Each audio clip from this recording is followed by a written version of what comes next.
BTR নামের যে চুক্তি, এই চুক্তিটা স্বাক্ষরিত হইল। এই চুক্তি স্বাক্ষর হওয়ার পরেই আমাদের প্রমোদ বড়ু সাহেব আঙ্গর ডাকলো যে আপনারা আহেন, আর বর্তমান যেহেতু চুক্তি হয়ে গেছে আমরা সবাই মিলাজুলা টাকা লাগে, তাহলে আমরা আহেন একটা রাজনৈতিক আন্দোলন আমরা একবার করি, আমরা একসাথে মিলাজুলা কাম কাজ করি।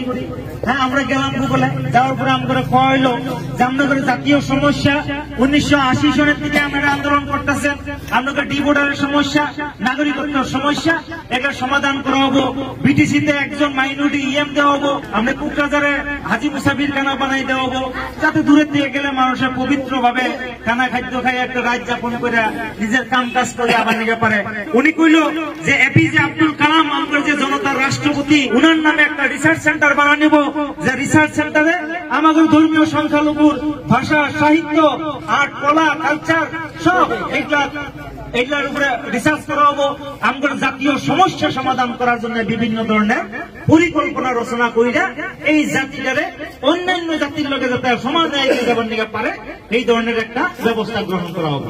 আমরা প্রথম ভাবলাম যে মানুষটাই যেহেতু নতুন কিছু চকচকা আম নিয়ে এসে গেলে মনে হয় ভিতরে মিঠা আছে, আমরা কিনা নিলাম। আমার মথনগুড়ি সমষ্টির টিকিট দেওয়া হইলো, আমার মতো ইভিএম চুক্তিকা আবু সাইদ আনসারি ভাই ওনাকে টিকিট দেওয়া হইলো, মতিউর রহমান ভাইয়ের টিকিট দেওয়া হইলো, নূর মোহাম্মদ ভাইয়ের টিকিট দেওয়া হইলো, আর মনিরুজ্জামানের টিকিট দেওয়া হইলো, 5 জন মুসলমানদের টিকিট দেওয়া হইলো। কিন্তু পরবর্তী সময়ে শিকার বিলাই বাইরে বসছে, জুলুঙ্গার মেঘুরি বাইরে বসছে। কি ভাই, ইলেকশন হওয়ার 7 দিন আগেই প্রমোদ বড়ু সাহেব তার যারা মনোনীত মানুষ তার বাসা যে বুঝে তারপরে ডাইকে নিয়ে হেঁটে কানে কানে কিছু তাবিজ দিয়ে দিল। কি বলল যে আমার ক্যান্ডিডেট নিজেকে প্রত্যেকে আপনাদেরকে ভোট পদমপুর ট্রান্সফার করে দিল। আমরা হেরে গেলাম, 5টা ক্যান্ডিডেট আমরা হেরে গেলাম। আমরা চরম ভাবে রাজনৈতিক ভাবে হত্যা করা হলো। যে মানুষটাই জাতির জন্য আমরা কথা কইতাম, যারা এনআরসির জন্য কাম করতাম, যারা ডি বর্ডারের জন্য কাম করতাম, যারা ডিটেনশন সেন্টার থেকে মানুষের বাই করার জন্য কাম করতাম, এই মানুষের কণ্ঠ চিরদিনের জন্য রুদ্ধ করে বন্ধ করে দেওয়ার জন্য, আগে মোট সিলাই করা দেওয়ার জন্য কুটিল ষড়যন্ত্র। এই যে বর্তমান আপনারা জানেন অশোক সিংহাল, যে অশোক সিংহালে কয় মিয়া শ্রমিকর লগত ভাল সম্পর্ক রাখিলে মই তার লগত সম্পর্ক বুঝছিল না কথা। এই অশোক সিংহালের কথায় এই যে বর্তমান যে আমাদের মসজিদে বুলডোজার চালায়, যে আমাদের মাদ্রাসায় বুলডোজার চালায়, যে আমাদের গরু খুঁটিতে উচ্ছেদ করে মঞ্জুর হকের বুকে গুলি চালায়, ক্যামেরার পার্সন গিয়ে বুকের উপর লাভ করে, তাগরে কোথায় আমাদের 5টা ক্যান্ডিডেটরে চিরদিনের জন্য রাজনৈতিক ভাবে হত্যা করার দেওয়ার যে কুটিল ষড়যন্ত্র প্রমোদ বড়ু সাহেব ঘোষণা করে দিলেন। আমরা বলির পাঠা হয়ে গেলাম, আমরা সব হয়ে গেলাম, আমরা ডিমোরালাইজ করে দেওয়া হইলো, আমরা সামাজিক ভাবে স্ট্যাটাস নাইকে জিরো করে দেওয়া হইলো, কোন ধরনের কথাবার্তা শোনা হইলো না। আমরা বহু চেষ্টা করছিলাম পরবর্তী সময় প্রমোদ বড়ু সাহেবরে আমরা কমার জন্য বহু চেষ্টা করছি। আমরা পরিস্থিতি স্যার আমরা টিকিট দিছিলেন, গতিকে আমরা প্রশ্নের উত্তর দেন নাকি রাইজে জিজ্ঞাসা করে তোমরা এত বড় বড় লেকচার দিছিলা, এই লেকচার গেল কই? কো মাইনরিটি ডেভেলপমেন্ট বোর্ড, কো তোমার করে ইএম, কো তোমার করে নমিনেটেড এমসিএলএ, কোন জায়গায় তোমার করে মুসাফির খানা আমাকে দেখাই দাও। কো তোমার ডি বর্ডারের সমাধান, ডি বর্ডারের সমাধান করবো তো দূরের কথা, আমাদের শালবাড়ি সাব ডিভিশনের থেকে 7 জন মানুষ, বর্মার থেকে 5 জন মানুষ, টোটাল 12 জন মানুষ ডিটেনশন সেন্টার প্রমোদ বড়ু সাহেবের নেতৃত্বে কিন্তু 12 জন মানুষ ডিটেনশন সেন্টারে বন্ধ করা হয়। আল্লাহর রহমতে আমরা বাইকে নিয়েছি, এই যে অন্যায় যে আমাকে করা হইলো। আর প্রমোদ বড়ুর যে ইস্তেহার আছিল, ইস্তেহারের মধ্যে 7 নম্বর পেজে লেখছিল যে বিটিসি অঞ্চলের সব মানুষের মাটির অধিকার দেওয়ার জন্য আমি ল্যান্ড পলিসি নিলাম। আর কি করবো যেন ল্যান্ড অ্যাডভাইজারি বোর্ড আছে, সব জায়গায় তো আছে 10টা অ্যাডভাইজারি বোর্ড করে, সাব ডিভিশন একটা করে বোর্ড থাকে, ল্যান্ড অ্যাডভাইজারি বোর্ড। এই অ্যাডভাইজারি বোর্ডের মধ্যে প্রত্যেকটা জাতি জনগোষ্ঠীর মানুষ থাকা নিশ্চিত করবো, বিশেষ করে মাইনরিটি থাকে। কিন্তু আজকে দেখেন আপনাদের এই জায়গায় land advisory board, Udalguri advisory বোর্ডে আপনারা দেখেন কোন একজন মাইনরিটি আমরা ওষুধ খাবার জন্য বিচার পাইনি।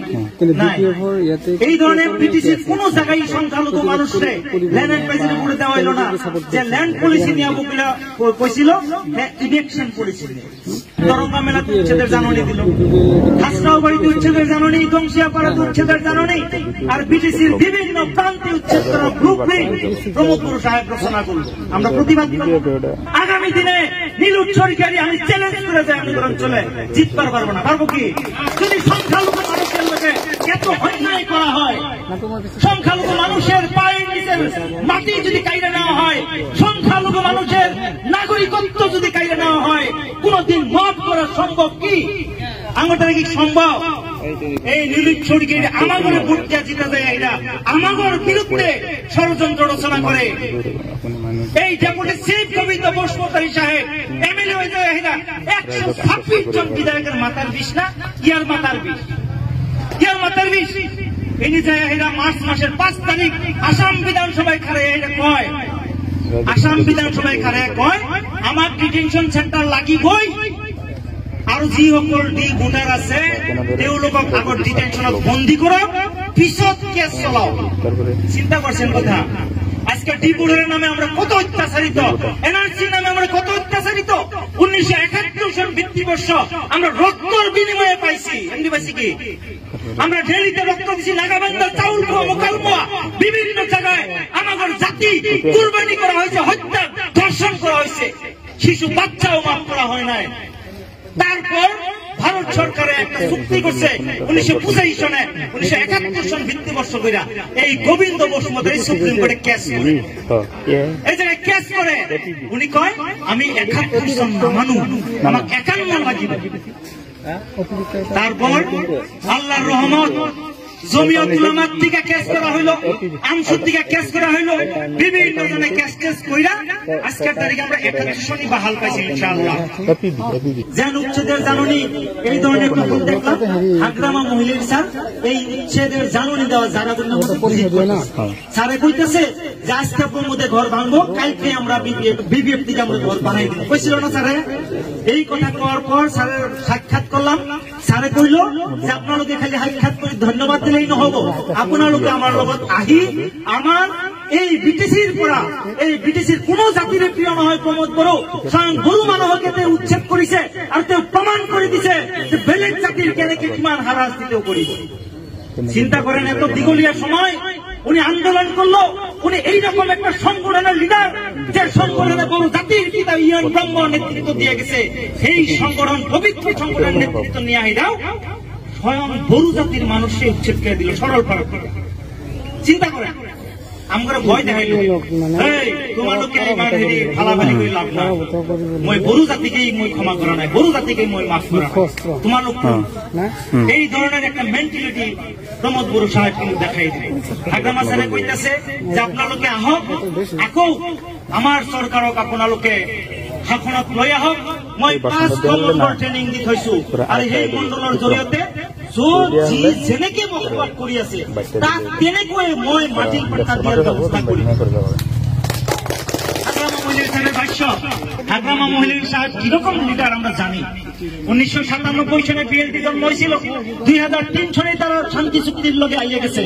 আর এই 2003 সালে এই যে 97 থেকে 2003 সারা ব্রিটিশ কিন্তু কোন ধরনের গন্ডগোল হয় না। হয়েছিল কি 97 থেকে 2003 হাগ্রামা মহিলার সাহেবের নেতৃত্বে বিএলটি থাকা অবস্থায় একজন মানুষের বুকে গুলি ফুটে নাই। আমরা দেখছি প্রমোদ বড় সাহেবের উত্তেজিত বক্তব্য জাতির বিভ্রান্ত কইরা বহুত মানুষের বুকে গুলি ফুটানো হয়েছে। নারায়ণগঞ্জে শিশু সহ 38 জন মানুষের বুকে গুলি ফুটানো হয়েছে 2014-তে। এই লাল ফুল আমাদের ভূগোলে কত মানুষ মারা হইল। আজকে হাগ্রামা মহিলার সাহেব তখন 2003-এই তো অস্ত্র সাইকে দিচ্ছে বিএলটির ছবি স্যার ছিল না। এখন এই প্রমোদ বড় বলে কয় আমি শান্তির মহানায়ক। 2020-এ এই অশান্তি যারা সৃষ্টি করছিল 2003-এর পরে 2008, 12, 14 এই অশান্তি না আবার ভারত সরকার আবার এটাকে নিয়ে চুক্তি করে শান্তি চুক্তি করে দিল। ওদিকে আমরা তাও ধন্যবাদ দিছি যারা 2020-এ শান্তি চুক্তি করলো। আমি প্রমোদ বড়েও ধন্যবাদ দিছি, তুমি যে অশান্তির রাস্তা বাদ দিছো, কমসে কম অন্যায় তো করছোই, তুমি তার শাস্তি তুমি পাবা। এই নির্বাচনী তোমার এই যে সিপ হয়ে থাকার যে তোমার দপ্তব্য নিয়ে তুমি যে গাড়ি নিয়ে ঘুরো, সুইজারল্যান্ড বানিয়ে দিছো তুমি আঙ্গুরে পিটিছি রে, এই সুইজারল্যান্ডে তোমার আর বাদ নাই, আর বাদ নাই। যে দুর্নীতি তোমার দ্বারা হয়েছে, এই দুর্নীতি প্রত্যেকটা দুর্নীতির হিসাব কিন্তু দিতে হবে। যার একটা বিল্ডিং আছে হেরে একটা ছোট্ট করে ঘর বানাবো বলছে, যার খাবার নাই, যার অন্ন বস্ত্র বাসস্থানের অভাব, যার বাচ্চারে একটা চাল দিবার নিয়ে পারে নাই, মাটি নাই, যার এই অভাবী এই দুর্ভোগিয়া মানুষটায় কোন রকম একটা ছোট্ট ঝুপড়ি ঘর বানাইয়া নিজের বাড়িটা পোষপাল দেওয়ার একটা চেষ্টা করে, তাই না? এই মানুষে উচ্ছেদ করার ভয়ঙ্কর ষড়যন্ত্র এই প্রমোদপুর সাহেব নিয়েছে। যারা চাকরি পায় না, যারা শিক্ষিত যুবক, তাদের কি অবস্থা? না তারা আলবাবার নিয়ে পারে, না তারা মানে খেলা চালাবার নিয়ে পারে, না মাছ বেচবার নিয়ে পারে। তারা কি করে নাকি সকালে ঘুমে থেকে ওঠার পরেই মানে বিভিন্ন ধরেন যেটা আশা, বাবা মার যেটা আশা, এই আশা পূরণ না হওয়ার জন্য কিন্তু বহুত বুকের মধ্যে কষ্ট নিয়ে কিন্তু পয়সা টাকা লাগে। এই গেলা তুই কি একটা কর, এই গেলা কতদিন ধরে বহায় পালবো, এই ধরনের কথাবার্তা হই না। কত যুবক বাড়ি ছাড়া এই লোক এই আপনার বিভিন্ন জায়গায় দিল্লি চিল্লি আমি যাবি বিভিন্ন জায়গায় যা থাকা লাগে, লাগে না? নাই টাকার জন্য যদি একটা ভালো ব্যবস্থা হয় কি হবো? নিশ্চয়ই ভালো হবো। 100 কোটি থেকে 200 কোটি টাকা যদি টাকার জন্য দেওয়া হয়, এই পরিয়ালটার মুখে হাসি ফুটবো না? নাই ডেফিনেটলি। যাওয়াকাল একজন শিক্ষিত বন্ধু ফোন মারছে, ধুবড়ি জেলায় ওনার চাকরি, ধুবড়ি জেলায় চাকরি ট্রান্সফার করার জন্য আপিল করে বারে বারে বাড়তে থাকিয়া আমরা করে এই লাল ফুলের যুবক ধুবড়ি থেকে উনি ফোন মারছে, আমি এই জায়গায় আইসি বলে দেখে এটা বহু কাগজপাতি আমার দিল, বারে বারে আমি অ্যাপ্লাই করি ট্রান্সফার হয়ে আমরা লোকাল জায়গায় যাবার জন্য প্রমোদপুরও এনওসি দেয় না। 900 এইরকম যুবক যুবতী আসামের বিভিন্ন জায়গায় চাকরি করতেছে। আমরা ব্রিটিশ অঞ্চলের একজন মানুষ ব্রিটিশকে দুইটা চাকরি করবার সুবিধা দিতেছে না। এই ধরনের বিভিন্ন সমস্যা সমাধান করার স্বার্থে, আমরা জাতীয় সমস্যা সমাধান করার স্বার্থে আগামী দিনে নিশ্চয় আমরা হাগ্রামা মহিলার সাথে আমরা শাসনের নিয়ম ইনশাআল্লাহ আনবো। কি আনবো না? সবাই প্রত্যেকজন মানুষের একজন নিজের ভোট না খালি প্রত্যেকেই যাতে নিজের বিলা ভাইবা এইবার আপনারা হাগ্রামা মহিলা যাতে কিছু কষ্ট আপনারা কিছু শ্রমদান যাতে আপনারা করেন, এই নিয়ে আশা রেখে আমার ভুল প্রান্তির মার্জনা চাইয়া শেষ করলাম। ধন্যবাদ। বিপিআর জিন্দাবাদ।